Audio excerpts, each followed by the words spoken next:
seja convosco. Louvamos o nome do Senhor por mais essa oportunidade que o Senhor nos dá de novamente estarmos na sua presença.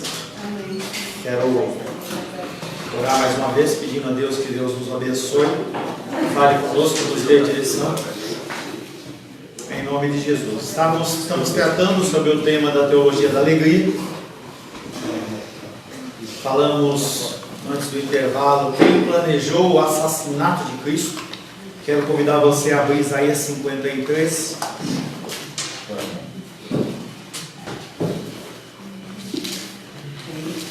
Fazer uma leiturinha corrida aqui desse texto de Isaías 53.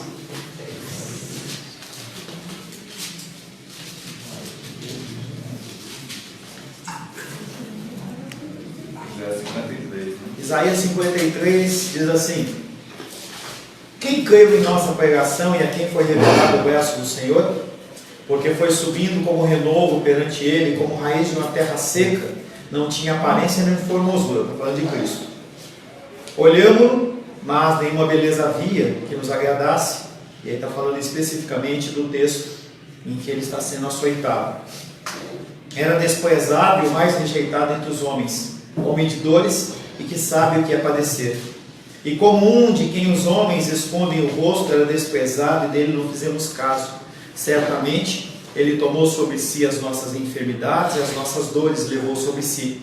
E nós o reputávamos por aflito, ferido de Deus e oprimido. Mas ele foi traspassado pelas nossas transgressões e moído pelas nossas iniquidades. O castigo que nos traz a paz estava sobre ele, e pelas suas pisaduras fomos sarados. Todos nós andávamos desgarrados como ovelhas, cada um se desviava pelo caminho, mas o Senhor fez cair sobre ele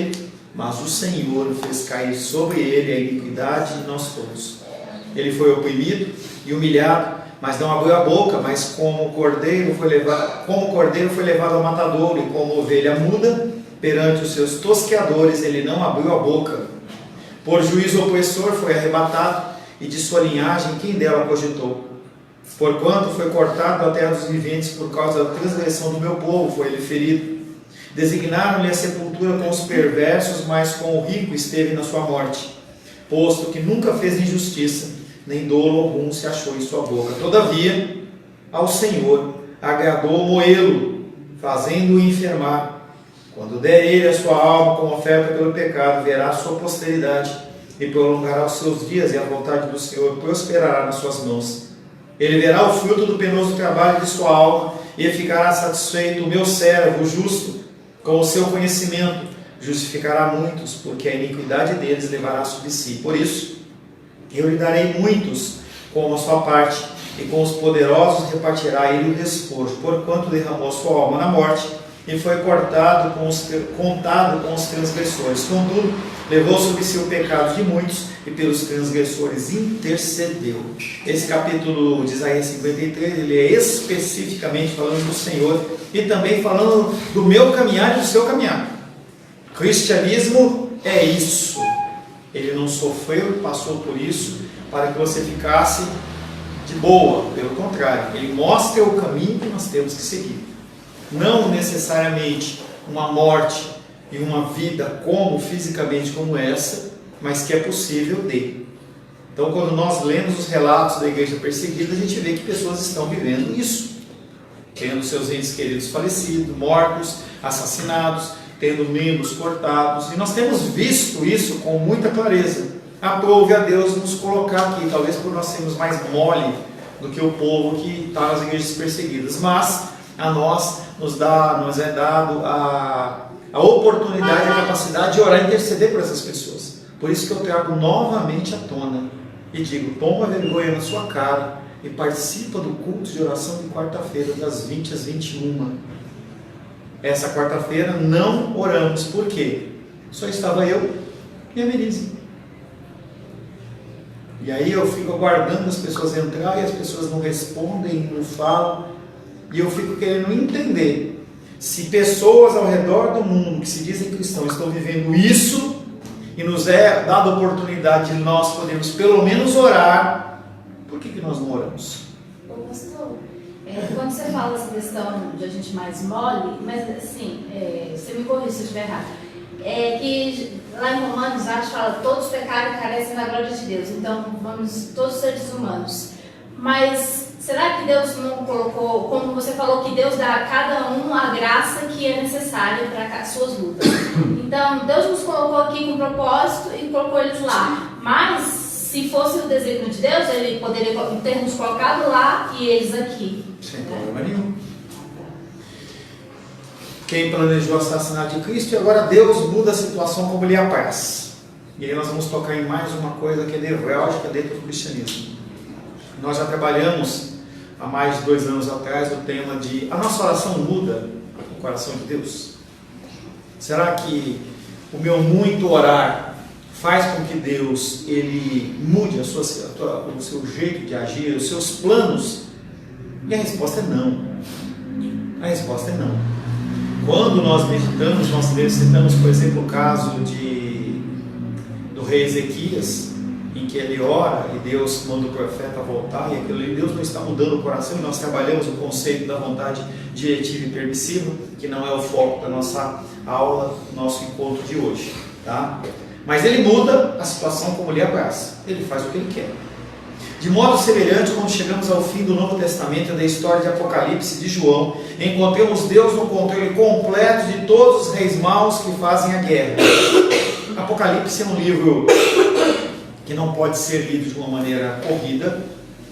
Ele é um estilo literário, que é o estilo apocalíptico. Tá? Então é diferente do estilo, e a gente lê como se fosse uma coisa só, e não é. Então quando a minha filha vê lá o filme da Marvel, ela viu o Doutor Estranho, ela olha aquele filme, ela fala, pô, é legal, tal, mas na cabeça dela, eu espero, ela não entende que de uma hora para outra vai aparecer um portal aqui, vai aparecer. Por quê? É uma outra linguagem. Se você pegar um livro de Camões, ou você pegar um livro de Machado de Assis, é uma outra literatura, pode ser um romance. Quando você vê mesmo a novela da Record, fazendo para você ver, aquilo ali não é um relato bíblico, pô, tá tudo errado, não sei o que, não. Ali é um estilo que chama-se épico. Você pega uma história e você cria, como é o filme que está lá de Gênesis, ou de José do Egito. Aqueles filmes, eles não são bíblicos, eles são épicos. Quando você lê um Correio Brasiliense, você está vendo notícias, você está lendo um livro de história, você está vendo um relato que é verdadeiro. Então os livros da Bíblia, eles são divididos dessa forma. Talvez algum dia a gente sente para estudar exatamente o que cada livro quer falar. Então o livro de Josué, por exemplo, é um livro histórico. O que foi escrito ali é um relato ipsis literis do que aconteceu naquele tempo. O que é diferente da literatura de Salmos, que é diferente da literatura de Apocalipse. Parte de Daniel também tem uma literatura diferente. Então quando nós lemos Apocalipse, nós temos que entender que parte daquilo ali são linguagens figuradas, até pelo contexto de que aquele livro foi escrito. Ele foi escrito no meio de uma perseguição de morte, de assassinato, de corte de cabeça, de tudo. Os cristãos, eles eram mortos. Então quando a gente vê apenas um sinal, ele fala assim, o número da besta é 666, não é 666, é 666. Pastor, qual a diferença? As letras hebraicas e gregas, elas tinham um número, valor. Então quando eles estavam conversando entre si, havia os guardas romanos querendo identificar quem eram os cristãos para matar. Então eles usavam uma linguagem simbólica, de uma maneira muito grosseira. 666 quer dizer, o imperador Nero, ele é o anticristo. Mas se eles falassem de uma maneira aberta, o que ia acontecer é que aqueles homens iam pegar isso, prender e matar. Então eles falavam em linguagem simbólica. Então o símbolo do cristianismo nunca foi a cruz, era o peixe. Então eles faziam um desenho do peixinho, assim, meio peixinho. Sabe quando você faz o negócio do coraçãozinho? Desenhava na areia, e aí a pessoa que ia participar desenhava, era um sinal deles. Apenas os cristãos sabiam daquilo. Então o livro de Apocalipse, ele é simbólico. Não fique imaginando que vai ter rua de ouro de verdade, ou pérola. Não é isso. Tem toda uma simbologia atrás disso. Mas voltando para cá. Quando você fala épico, pastor, então é fragmentos da realidade? Não, é um estilo. Aí você tem que entrar lá no Google e escrever épico. Aí ele vai te mostrar o que é o estilo épico. Tem o estilo épico, romântico, tem, quando você vê poema, tem soneto, tem toda uma estrutura de escrita. E é bom a gente saber português e gramática para entender as escrituras. Tá? De modo semelhante, quando chegamos ao fim do Novo Testamento, da história no Apocalipse de João, encontramos Deus no controle completo dos reis maus que fazem a guerra. Ele está falando de Armagedon, quando no final dos tempos os povos eles vão se reunir para destruir Israel, e aí vai ter uma intervenção divina naquilo ali. No capítulo 17, João fala de uma meretriz sentada sobre um monstro com 10 chifres, que é a representação da Babilônia. A meretriz também é simbolizada como Roma, embriagada com o sangue dos santos que estavam morrendo de monte. O monstro é o anticristo e os chifres são os 10 reis, os quais oferecem à besta o poder e a autoridade que possui. Está lá em Apocalipse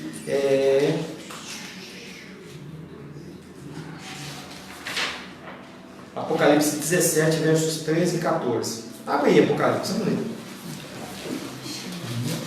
Eu ouvi um estudo falando de Apocalipse que, na verdade, a gente não entende Apocalipse, porque é fora do nosso contexto. Mas, para eles, para os judeus e para quem viveu naquela época, era muito simples a linguagem de Apocalipse. Porque a linguagem codificada é como, por exemplo, na linguagem da guerra. Quando tem guerra. Eu lembro que eu vi um filme uma vez em que eles estavam querendo passar mensagens dos aliados de um lugar para outro, sem querer que os nazistas pegassem, ou os japoneses e o pessoal de Mussolini da Itália lá pegassem. Então eles pegaram índios apaches, e aí os caras começaram a conversar em apache. Eles não conseguiam estabelecer a simbologia. Para eles lá era muito corriqueiro e era muito normal. Apocalipse capítulo 17, versos 13 e 14, você já leu, Vânia? 13. Não sei se você nem falou parabéns para mim. Não vai ler. Pode ler, vai ler. 17 quanto? 13 e 14. 13 e 14. Tem estes um só pensamento e oferecem à besta o poder e a autoridade que possuem. Pelejarão eles contra o Cordeiro, e o Cordeiro os vencerá, pois é o Senhor dos senhores e o Rei dos reis. Vencerão também os chamados eleitos e fiéis que se acham com ele. Será que esses reis maus estão fora do controle de Deus? Não. Longe disso, sem saber, estão fazendo a sua vontade. Verso 17 de ele, por favor. Apocalipse 17. Agora é a Vânia, não? Oh, perdão. É que eu brinquei aí, eu esqueci. Vânia, por gentileza. Apocalipse 17. Porque em seu coração incutiu Deus que realizem o seu pensamento e executem a uma e deem à besta o reino que possui, até se cumpram as palavras de Deus. A gente vê isso aonde? Lá em Êxodo. Pensa a mesma ação. Faraó Com Faraó. e Moisés. Só falando do 666 que você falou aquela hora. 666. Tem a ver com ser César também? Não. Aí é 666 é a somatória do valor de cada letra que vai dar uma frase. Se digitar no Google tem uma frase certinha. Código Morse, né? É como se fosse uma coisa desse tipo. Eu acho que eu ouvi no sei onde falando que era como eles se comunicavam, né? Para na perseguição eles conseguiriam falar. César está vivo. Não. Tá? As letras hebraicas, e aí eles partem do alfabeto hebraico. A primeira letra é Aleph, Bet, Gimel, Dalet, Rei, vai cada uma. Então começa com 1, 2, 3, 4, 5, 6, 7, 8, 9. E depois fica 10, 20, 30, 40, 50, 60, até a última letra que a gente chama de Aleph, Tav. Tav é a última letra, o que seria o equivalente ao Alfa e o Ômega. Então cada letra tem um valor. Então essa construção dessa frase dá esse negócio. Eles colocaram lá para as pessoas, quando lerem aqui, eles sabem de quem estão falando. Ô pastor, mas não fugindo do... Não, me perdoe. Não fugindo do assunto... Se estiver fugindo, não começa. Então, você só diz assim, sim ou não. Esse 666... Que não é 666, é 666. Não, 666. A gente pode ver como realmente do mal, ou é um simbolismo, não tem nada a ver com... É a frase que eu perguntei, que eu acabei de explicar. É uma frase semelhante a essa, não é essa. O imperador Nero, ele é o anticristo. Você vai olhar lá, quando eles falavam, em vez de falar a frase inteira, eles falavam 666 e eles já sabiam o que simbolizava. Será que os reis maus estão fora do controle de Deus? Será que eles estão frustrando os planos de Deus? E aí, a Vânia leu Apocalipse 17, e 17 diz, porque em seu coração incutiu Deus que realizar o seu pensamento. Ou seja, Deus coloca no coração daqueles homens o objetivo deles fazerem aquilo para que se cumprisse o coração, a vontade de Deus. E a gente já viu isso em Êxodo, quando ele endurece o coração de Faraó. Os caras vão lá e falam assim, deixa esse povo ir, não está vendo que o Egito está todo destruído?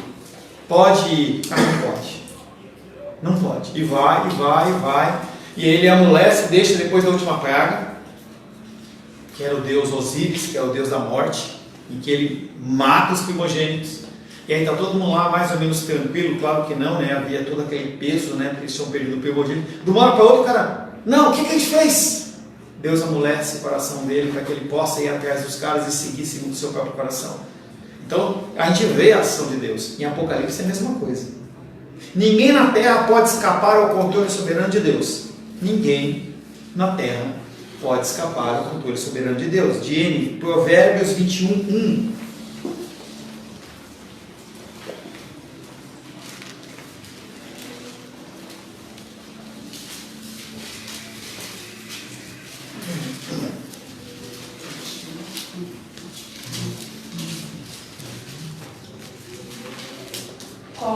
Como ribeiro de água, assim o coração do rei na mão do Senhor, este segundo o seu querer o inclina. Como ribeiros de águas, assim é o coração do rei na mão do Senhor. Este, segundo o Senhor, segundo o seu querer inclina. Ou seja, o coração dos homens, o coração do Putin, foi movido por Deus para fazer aquilo que a gente ora para que aqui acabe. Como orar, hein, pastor? Hã? Como orar nessa situação? Mas aí a gente faz a nossa oração, por isso que a oração de Jesus Cristo no Monte do Getsemane. Todavia seja feita a tua vontade. Monte... Getsemane. Porque não é Getsemane, porque é uma letra grega, é a palavra grega, é Getsemane. Lá no Monte do Getsemane, Jesus fala, Senhor, se possível, Passa de mim, mas todavia seja feita a tua vontade. e não. Como é que você ora? Senhor, acaba com aquela guerra, amolece o coração, mas que seja feita A tua vontade. a tua vontade, não a minha. Esdras, capítulo 6, verso 22. Vamos lá, Loli. Esdras. Esdras no Antigo Testamento. Nossa, que ajuda. Crônicas, Esdras. Esdras, Neemias, Esther, Jó. Salmos, Provérbios, Eclesiastes, Cantares. Esdras, capítulo 6, verso 22. Jeremias e Lamentações. Vai lá. Celebraram a festa dos pães asmos por 7 dias com regozijo, porque o Senhor os tinha alegrado, mudando o coração do rei da Assíria a favor deles, para lhes fortalecer as mãos na obra da casa de Deus, o Deus de Israel. Celebraram a festa dos pães asmos por 7 dias com regozijo. Primeiro, porque o Senhor os tinha alegrado. O que Deus fez com o coração do rei da Síria? Mudou. Ele mudou. Ele tinha o povo, era como Faraó. Tinha pessoas lá que estavam trabalhando, estavam sendo prósperos, e aí Deus move o coração deles para liberar aquele povo, para voltar para construir novamente o templo do Senhor, que é o último templo. Essas coisas é difícil de entender, pastor. As intenções malignas das pessoas não podem frustrar as determinações de Deus. Essa é a lição da história da humilhação e exaltação de José no Egito. Seus irmãos o venderam como escravo. Plano de Deus. A esposa de Potifar fez com que ele fosse encarcerado. Plano de Deus. O copeiro do faraó estava junto lá com o padeiro. Tiveram sonhos. Foram levados a que José interpretasse. Um viveu e o outro morreu. Plano de Deus. O cara esqueceu de falar para o faraó. Plano de Deus. No momento certo, porque se ele tivesse falado naquele momento, poderia quebrar todo aquele momento da história, do sonho do faraó. Aí ele fica preso lá, ele não murmura, não reclama, continua confiando em Deus. Aí o sonho que fala do rei lá aparece, do rei do Egito, aparece. Olha, eu pequei. Deus traz a lembrança daquele, eu pequei. Aquele homem que surpreendeu, assim, assado, Eu estava lá na prisão, junto com o padeiro. E aí nós tivemos sonhos, o meu sonho e do padeiro se concretizou, só que ele morreu e eu fiquei vivo. E ele falou que ia acontecer isso. Ah, é? Traz esse homem para cá. Dá um banho nele, levanta, cura, não sei o que e tal. Traz a interpretação.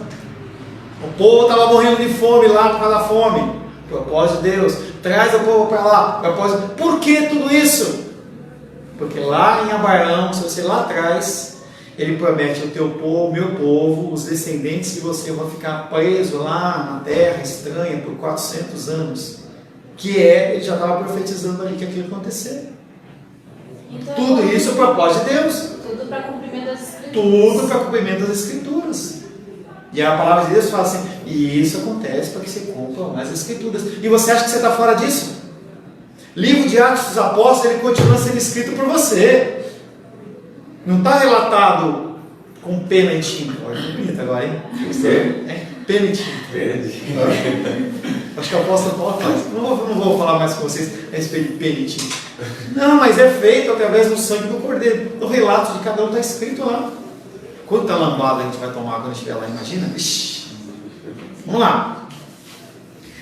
Onde estava Deus? Onde todo esse pecado e desgraça aconteceu com José do Egito. Gênesis 50, 20.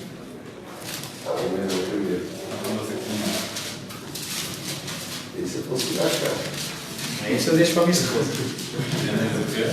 50, 20. O senhor só deixa os passos para ela.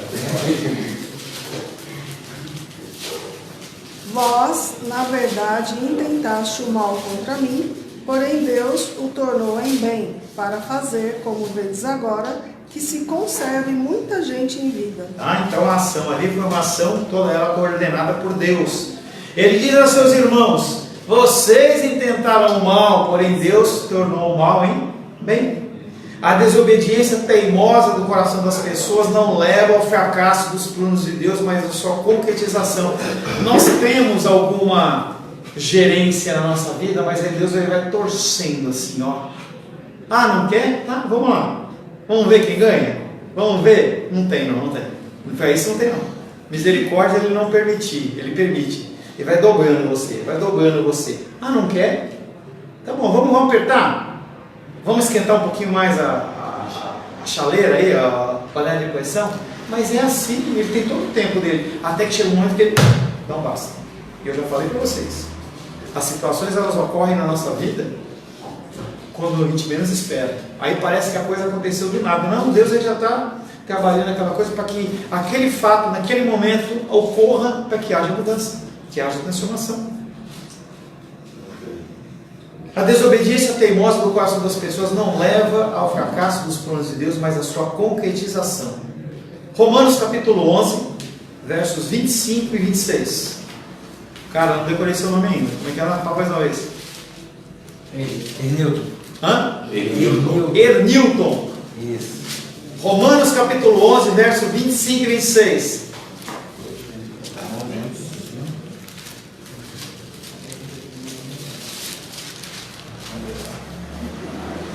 Porque não quero, irmãos, que ignoreis este ministério, para que não sejais presumidos em vós mesmos, que veio endurecimento em parte de Israel, até que haja entrado a plenitude dos gentios, e assim todo o Israel será salvo, como está escrito.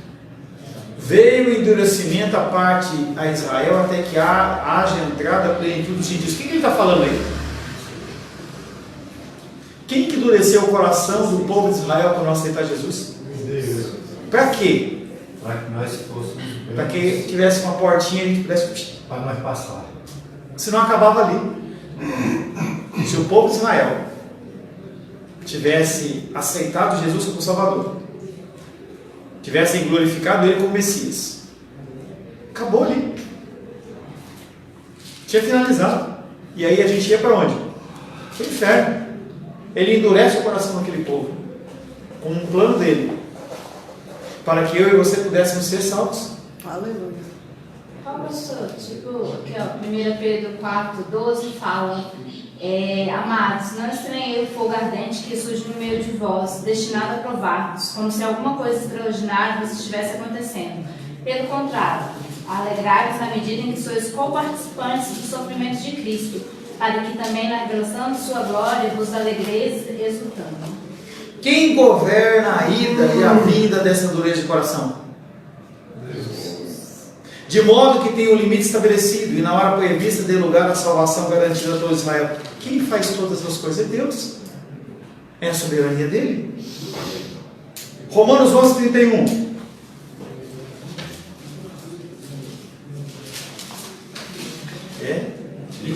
Ítalo, eu ia falar Átila. Quase.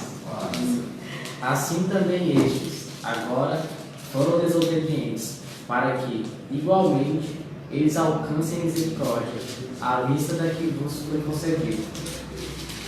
Paulo fala aos seus leitores gentios sobre a desobediência de Israel ao rejeitar o Messias. Estes, Israel, foram desobedientes para que igualmente eles, quem? Os gentios, alcancem. O que você gosta de falar sempre, Wesley? Misericórdia. Entendeu? Quando Paulo diz que Israel foi desobediente para que os gentios pudessem receber os benefícios do Evangelho, os planos de quem ele tem em mente? De Deus. Só podem ser os de Deus. Israel com certeza não imaginou que a sua desobediência não imaginou sua desobediência como maneira de abençoar os gentios, obter misericórdia para si mesmo, dando toda essa volta. Porque ele não agiu de uma forma direta, porque ele não quis. Ele age conforme ele quer, conforme ele apraz. O plano dele é perfeito. Eu volto para você aquela figura do quebra-cabeça. Nós não tivermos o quebra-cabeça todo ele montado, nós não conseguimos visualizar a paisagem. Se você comprar um quebra-cabeça e você não tiver aquela imagem lá na frente, você só vai saber o que está lá depois que você acabar de montar. Senão você pode ter parte. Eu acho que é isso. Eu acho que é um peixe. Aí daqui a pouco não é um peixe, é um dinossauro. Aí você vê no dinossauro, é uma lagartixa, entendeu? Mas você só vê quando tiver. Mas Deus tem esse quebra-cabeça inteiro todo ele montado.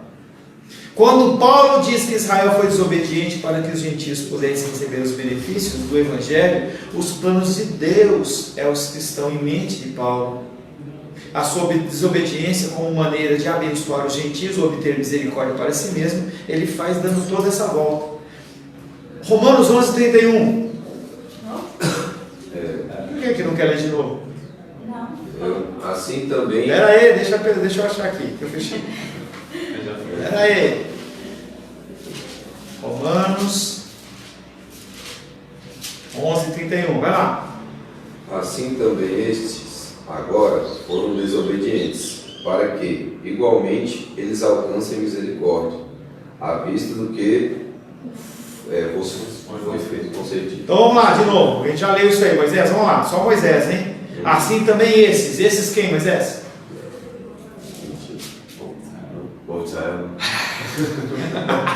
Só tinha duas, né? Você errou. Nicolas chutou, eu escutei. Assim também esses. Esses quem, Moisés? Agora foram desobedientes para que igualmente eles. Eles quem? De novo, cara. Como é que ele conseguiu? Os gentios alcancem misericórdia à vista da que foi concedida. Deus ele rege a desobediência de Israel e a volta exatamente para os propósitos que ele planejou. Existe coincidência? Não tem plano e projeto. Isso é coincidência? Não sei. Coincidência, o que é coincidência? Acaso. Uma coisa que acontece Por acaso. ao acaso. Às vezes não é. Alguma coisa está fora dos planos de Deus? Não. Ele diz que todos os nossos caminhos já estão registrados. A nossa vida inteira Ele pré-determina e Ele também tem presciência. São dois atributos diferentes. Pré-determinação, Ele fala, vai ser assim. E pode ter uma variação. Se fizer isso, vai para esse lado. Se fizer isso, mas continua sendo a vontade dele. E outra coisa é a presciência. Ele está acima da linha do tempo. Então ele olha para o nascimento da Aisla e vê o casamento da Aisla se acontecer. Está amarrado. O nascimento e a morte. E todos os fatos ele consegue enxergar. Além da predeterminação dele, ele também vê os fatos com que olhando de cima. É como quando nós olhamos no livro de história, nós vemos uma linha do tempo, por exemplo, da linha bíblica, e você vê lá os reis e tal. Você consegue colocar numa linha do tempo, mas a pessoa que está vivendo, ela não consegue ver. Hoje nós conseguimos olhar, por exemplo, para a vida de José. Deus agiu, Deus fez, mas naquele momento, se você estivesse na pele de José, você ia conseguir ver você dentro daquela, jogado lá naquela caverna, lá no buraco lá, você ia conseguir enxergar? Não consegue. Vai. Explica aquela questão da vontade de si, vontade de... Eu não vou falar com isso agora não, tá? Mas você já sabe. Vem aqui explicar? Não. Ué, você não sabe? Mas você sabe também. Você também não sabe? Você já tá aí. Tá? Mera coincidência existe? Não. Coisas acontecem no acaso? Não. Tudo está debaixo do controle e dos desígnios do nosso Deus. Qualquer coisa, coisas boas e ruins, elas estão debaixo do controle do Senhor. A soberania de Deus sobre os assuntos humanos não se compromete nem pela realidade do pecado e do mal do mundo. Por mais que o pecado do mundo se agrave e vai cada vez pior, essa ideia de no final do ano, o ano de 2023 vai ser melhor, é mentira. Pode pôr cueca branca, pular ondinha, come lentilha, entendeu? Comer a colomba lá, o que seja, não vai mudar nada, entendeu? Você tem uma responsabilidade em que você aprende e você aplica. E aí você tem vontade permissiva. Chegou. Nós temos a vontade diretiva de Deus. Deus ele tem direções para a nossa vida. Tá? Então quando você nasce, Deus tem um propósito para você. Você vai atingir um objetivo. Tá? Você vai fazer coisas. Então José tinha um plano para ele, Moisés tinha um plano para ele, Jeremias. Essas pessoas que são mais icônicas nas Escrituras, eles tinham propósitos em que Deus iria cumprir através daquelas vidas, inclusive através de Judas. E aí nós temos vontade que são diretivas. Deus fala, vai ser assim, desse jeito. Então eu posso chegar para o Nicolas e falar assim, Nicolas, eu quero que você vá ali naquela padaria e compre 1 quilo de pão de queijo. Entendeu? Olha aqui, né? Se eu falei para ele, Nicolas, vai naquela padaria, e eu dei o endereço direitinho, é para ele ir naquela padaria, não é para ir na XYZ. Mas se eu chego para o Nicolas e falo assim, Nicolas, eu preciso que você compre aí 1 quilo de pão de queijo. Ele vai lá, digitar talvez no Google Maps e ver qual que é a padaria mais próxima. Grosseiramente é a vontade permissiva e diretiva de Deus. Então dentro do texto de Ezequias, em que o profeta ele vem, Deus manda te dizer, arruma a tua casa, porque você vai morrer. E aí ele sai da presença do profeta, o profeta vai embora, ele vai para o seu quarto e começa a orar. A palavra de Deus diz que ele vira para a parede e ele ora. Não se sabe o que ele falou. Pode ser que ele tenha pedido perdão, pode ser que ele tenha clamado para o Senhor por mais tempo para cumprir alguma coisa. E aí naquele momento tem uma vontade permissiva de Deus, em que se o profeta falasse e ele se arrependesse, Deus ia agir desse jeito. Se ele não se arrependesse, ele ia morrer.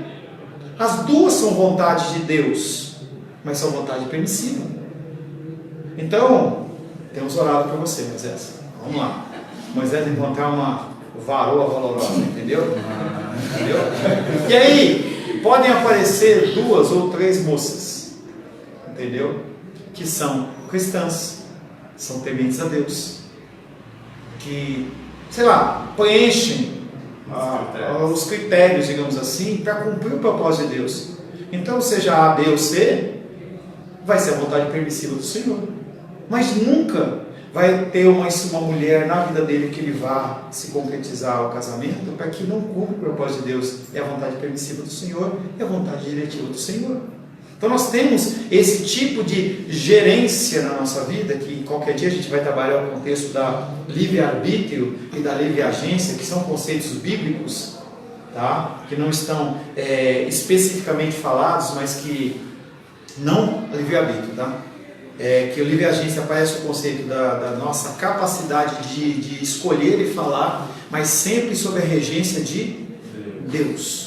Tá? Tem toda é mais complexo do que simplesmente uma simples ilustração. Tá? Pastor, nessa questão que você falou que as coisas só vão piorar, realmente, assim, eu creio que a volta de Cristo está breve e cada vez mais as coisas vão piorar. Mas a diferença do cristão e do não cristão, porque por mais tribulações que possamos passar, até o Salmo 46 fala isso, temos a presença de Deus conosco para superar, então temos esperança em Cristo, mesmo que as coisas piorem. Essa é a diferença do cristão e o que não está em Deus. Tudo bem, mas quem tiver de mente vai.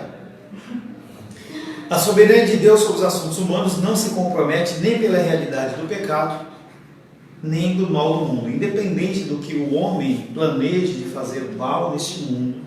A agenda LGBT+, a apresentação disso, e cada vez mais, eu tenho uma criança trans, e é isso e aquilo, aquelas loucuras, a gente começa a ver a coisa complicando, vi uma reportagem de 2 pastores que não quiseram batizar um homossexual pela crença dele, e estão sendo processados. Então cada vez a coisa vai piorar, mas nada disso foge do plano de Deus. Qual que é a medida disso, pastor? O sacrifício de Cristo. Entendeu? O máximo que pode acontecer é o sacrifício de Cristo. Nós não vamos chegar. A palavra de Deus diz que, se possível fosse, até mesmo os eleitos, os filhos de Deus, eles se perverteriam. Se possível fosse. É possível? Não. É como aquele texto que fala assim, que a palavra de Deus é como uma espada de 2 gumes. Ela é como uma espada. Ela não é uma espada. Ela é como uma espada de 2 gumes. A espada de 2 gumes era aquela espada que era usada pelo gladiador lá no filme Gladiador, uma espadinha curta que corta os 2 lados, era a arma de batalha. Ela é como uma espada de 2 gumes, que chega até o ponto de dividir juntas e medulas. Você consegue dividir juntas e medulas? Não, ainda em especial com uma espada, nem com bisturi a pessoa não consegue. Se tiver um dano na coluna, você vira paraplégico ou tetraplégico, não tem conserto. E aí ele vem falando que a palavra de Deus ela é como uma espada. A gente tem que começar a observar esse como nas escrituras, ele aparece muito, porque é a forma da pessoa trazer um elemento que não é possível de você entender. Então quando ele fala, por exemplo, dos querubins, ele vem trazendo aquela visão, como quando eu ato de Pentecostes, olha, eu ouvi um barulho como de um vento, não é o vento, não, é o vento, não é vento, é um barulho como de um vento. Em cima da cabeça deles tinham línguas como de fogo. O cara não conseguia entender o que era aquilo, eu nunca vi aquilo. E aquele exemplo que eu dou, você pega uma fruta, você viaja para o norte, né? Então, se o Nicolas e a Aisla casar e forem para Porto de Galinhas, entendeu? Lá vai experimentar um suco diferente. Olha, você quer experimentar um suco aí de nhopunhé, sei lá. Aí você fala, que suco é esse? Não, você quer experimentar? Experimenta. Aí você coloca na boca. Aí a Aisla olha para o Nicolas e fala assim, pô, parece um abacaxi, né? Porque ela nunca chupou, nunca comeu aquela fruta. Então é a mesma coisa que os profetas, os homens da Bíblia. Ele fala como, para a gente ter uma noção do que é, mas não é realmente aquilo. Então, a gente tem que começar a se ligar nessa linguagem das escrituras. E a nossa leitura tem que ser uma leitura cada vez mais meditativa, em que você olha para a construção do versículo e tenta entender o que o escritor está querendo dizer, porque aquilo é muito importante. Então você faz uma leitura corrida, depois tem que fazer uma leitura meditativa. Devocional, ele é meditação. Então eu leio com a Ingrid e com a Aisla e leio com a Raiane. Se vocês não param para vocês meditarem no que vocês leram, ficam apenas uma leitura. O que eu li? O que eu entendi? Então nós passamos hoje por vários temas, vários textos. O conceito principal que você tem que entender: Deus controla e rege todas as coisas. Qual que é a lição de hoje? Deus controla e rege todas as coisas. Você tem que implantar isso nas todas as áreas da sua vida. Todas as lições. Atrasou o ônibus. A Diane estava lá e falou assim, mandei lá o chamado, falei, gente, vamos para a dominical presencial. Ai, pastor, se tiver frio, entendeu? Se atrasar o ônibus, vontade soberana de Deus. Deus, ele sabe todas as coisas e ele controla tanto pequenas como coisas grandes. Fez um exegese. Você fez um exegese. Tem que tomar cuidado só com a exegese. Mas depois eu te falo sobre isso. Senhor Deus, te louvamos, adoramos e bendizemos pelo teu amor e tua graça, por todo o ensino que nós trabalhamos aqui, Pai. Peço perdão ao Senhor se falei alguma coisa no meu coração. Peço que o Senhor dê discernimento aos teus filhos e às tuas filhas, para guardarem em seus corações, Pai querido, apenas aquilo que procede do Senhor. E aquilo, Pai querido, que veio do meu coração, que eles possam descartar, Pai querido, e ficar apenas com aquilo que é realmente correto e verdadeiro. Abençoo, oro em nome de Jesus. Amém. Graças ao nosso bom, querido e amado Deus. Agradeço você que esteve aqui, você que está aí na internet, por esse tempo, na presença do Senhor. Peço que Deus ele possa te abençoar no seu caminho de volta para casa, que você possa ter um bom domingo e que à noite você possa cultuar novamente ao Senhor. À noite estaremos aqui a partir das 19 horas. Tem uma palavra light, sem glúten, sem